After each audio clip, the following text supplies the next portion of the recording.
Queridos amigos que seguem o nosso canal, hoje vamos falar sobre este livro maravilhoso, que é o Histórias de Heródoto. Esse vídeo especificamente é apenas uma introdução ao tema. Vamos falar um pouquinho de Heródoto, antes de mais nada, que foi um autor aí que praticamente fundou o termo história.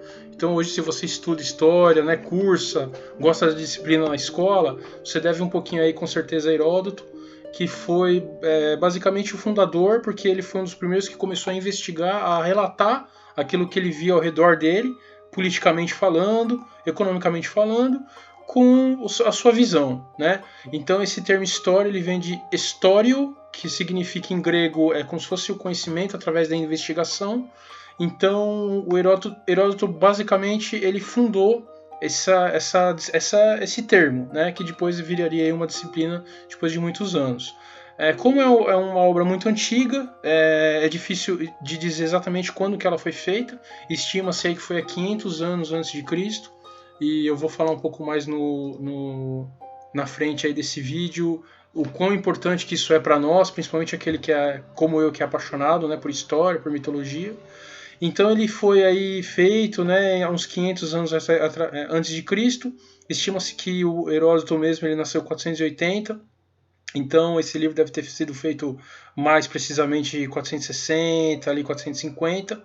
E ele nasceu também, diverge um pouco em relação a isso, ele nasceu na cidade de Túrio. Alguns acham que foi nessa cidade de Túrio e outros acham que foi na cidade de Halicarnasso, né, que é uma cidade na Turquia.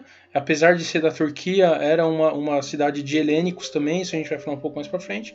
E só um parênteses aí, Halicarnasso ele possui uma das 7 maravilhas antigas, que é o Mausoléu de Halicarnasso, uma obra sensacional. Eu também sugiro vocês aí a investigarem, eu vou fazer um vídeo sobre isso, mas ainda não fiz, então eu sugiro que vocês deem uma olhadinha, que realmente é uma obra sensacional, né? Era basicamente um rei, o Mausolo, né, por isso chama Mausoléu, que ele quis um enterro, né, uma tumba muito grande, assim como os nossos amigos faraós, né, os egípcios, que faziam em pirâmides enormes. Ele quis uma obra específica para isso, então ele construiu esse mausoléu, que até, né, também acabou sendo um termo utilizado aí mais adiante, quando você tem uma obra muito grande, né, para você enterrar alguém. E realmente eu sugiro aí que vocês deem uma olhada, porque é uma obra linda também do mundo antigo. Então o Heródoto ele era uma figura meio mítica também, porque 2.500 anos, né, não é fácil você ter informações da pessoa e da própria forma que ela construiu a própria obra. Só que sabe-se também que ele viajou bastante, ele foi ali na Ásia Menor, em diversas cidades. O que mais importa para nós é o Egito e a Babilônia, que a gente vai falar um pouco mais para frente. E, obviamente, a Pérsia também foi muito importante, mas não se tem registro que ele visitou. Ele fala mais das questões helênicas, né, de Hélade, que a gente vai falar um pouco mais para frente.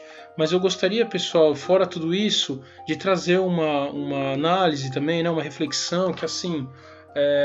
essa obra, né, essa própria obra estar nas nossas mãos nos dias de hoje, nós imaginarmos por tudo que ela passou, relembrando aí a Biblioteca de Alexandria, né, que era uma biblioteca sensacional lá em Alexandria, que foi aí destruída e perdeu obras imprecificáveis, digamos assim, para a humanidade, pois realmente pergaminhos, né, que hoje poderia elucidar muitas coisas que nós desconhecemos da história da humanidade, né?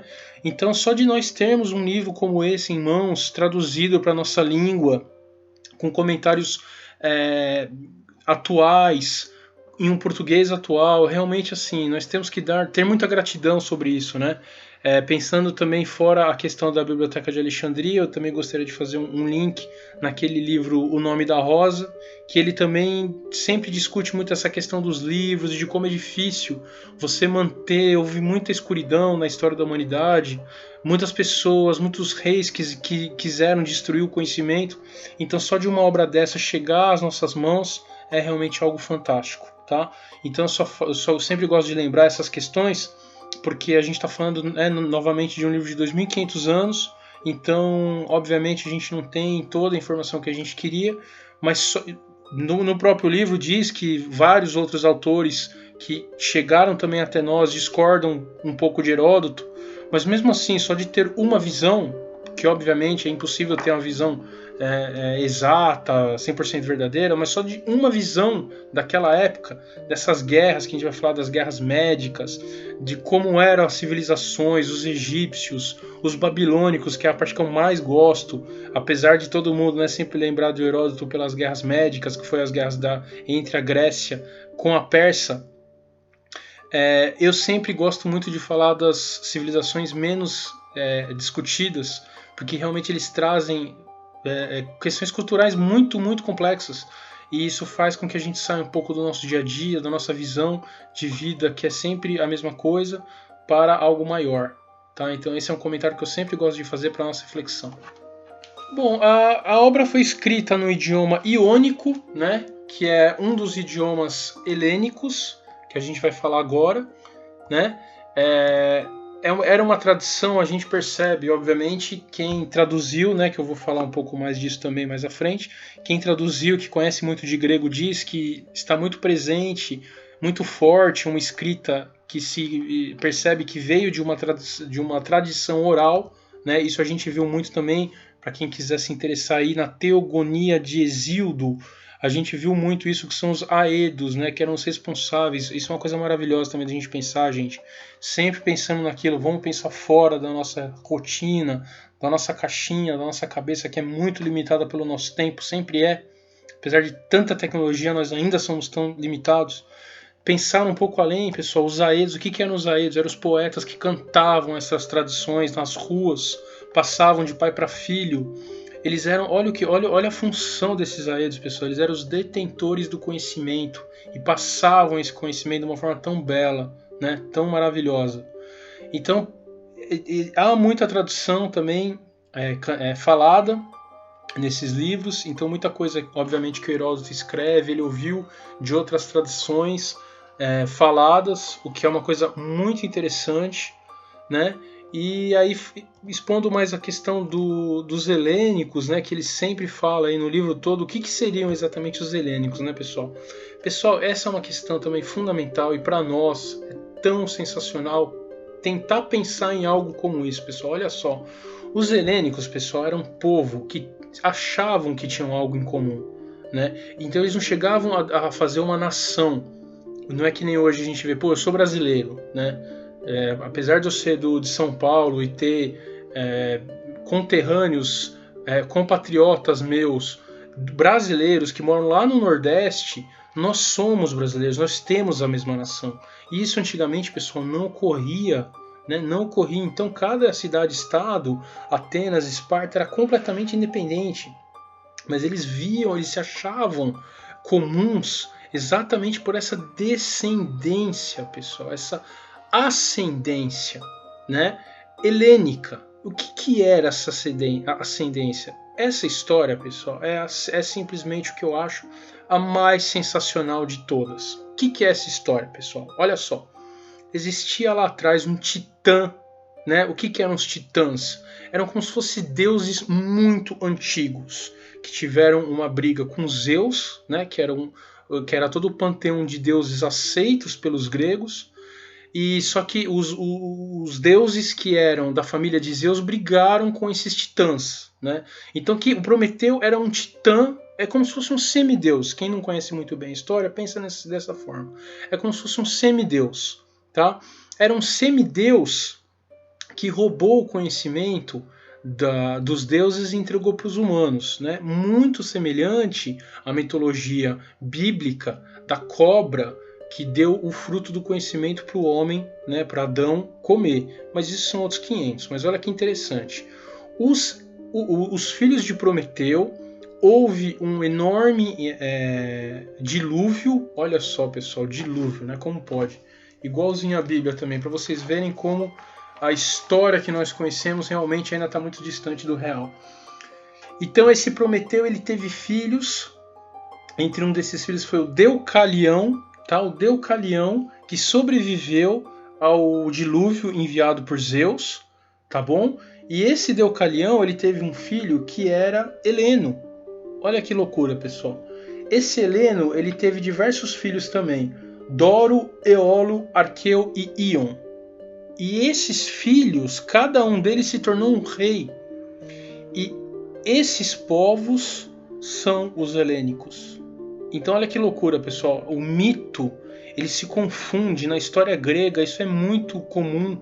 O mito se confundir com o real, né? Então a maioria dos grandes reis, eles foram filhos de deuses e semideuses, tá bom?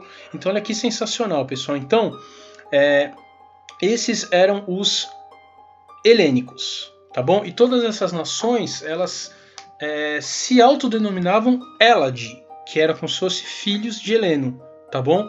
E essa era a nação, entre 1 milhão de aspas, né? Helênica. Essa era a Grécia.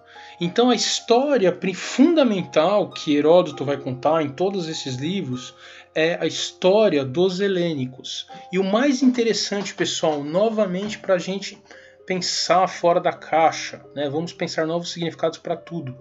O mais interessante, pessoal, é que o Heródoto ele conta a história dos helenos, que era esse povo dele, e dos bárbaros, pessoal. Mas bárbaro, quem era bárbaro? Os vikings? Nada a ver com viking. Bárbaro era aquele povo que não era helênico. Olha como o homem sempre andou cheio de preconceitos, né? Cheios de arrogância.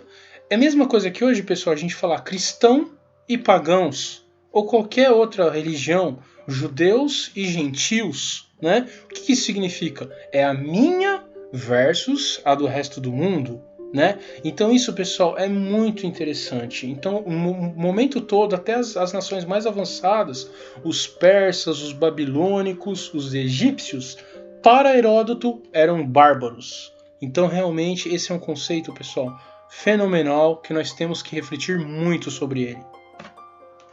Então, pessoal, basicamente ele vai comentar todas essas histórias que existiam, né, os embates, as alianças que esse povo helênico fazia com os demais, tá?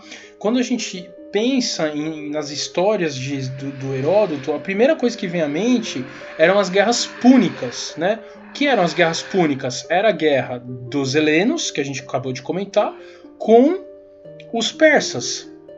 Isso que entrou mais de uma forma mais profunda na nossa história de primeiro grau, de segundo grau, do Enem, quando cai, né? Mas esse livro, pessoal, ele é muito mais profundo. Inclusive, eu gosto muito quando fala dos babilônicos, né? Olha, pessoal, só para vocês terem uma ideia de como isso mexe com a nossa mente, como o conhecimento nos transforma, pessoal.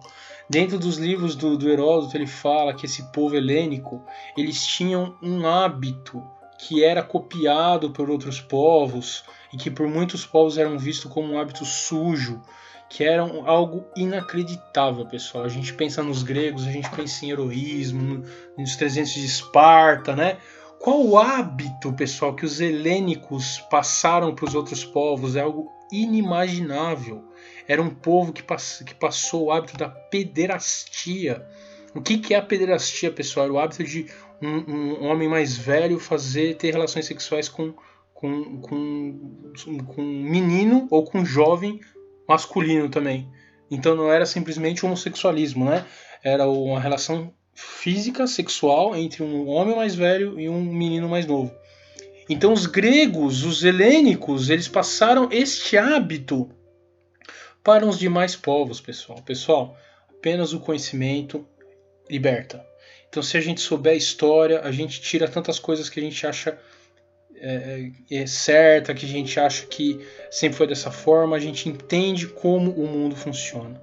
Então, eu passo essa parte principalmente os babilônicos, eu realmente acho que vale a pena, espero que vocês continuem vendo os meus vídeos. E só para finalizar essa primeira parte, mais uma vez eu digo que assim, pessoal, se nós temos que ser gratos por um livro como esse chegar às nossas mãos, mais do que tudo a gente tem que ser grato pela pessoa que foi lá e traduziu de um grego tão antigo, que estudou a vida inteira para traduzir esse livro e trazer nas nossas mãos, né? Então esse exemplar especificamente que eu estou falando é da Maria Aparecida de Oliveira Silva. Eu já procurei ela é uma professora da USP, eu já agradeci ela, porque realmente se eu conseguir ler essa obra e me maravilhar com suas verdades tão antigas, foi graças a uma pessoa como ela, que estudou muito a vida toda e decifrou, não é traduzir. Traduzir é o que eu faço com inglês, que eu trabalho com inglês e eu traduzo, né? O inglês está aí, é fácil. O que ela fez foi decifrar um documento tão antigo e disponibilizar para que eu conseguisse ler. Tá bom? Então, mais do que tudo, pessoal, a gente tem que ser muito grato a esse tipo de pessoa, que é graças a ela que eu consegui ler e ter acesso a uma obra tão maravilhosa. Espero que vocês tenham gostado. Espero vocês no primeiro livro, Clio História, a Musa da História. Assistam, que está muito legal. Traz muitas coisas bacanas lá. Valeu!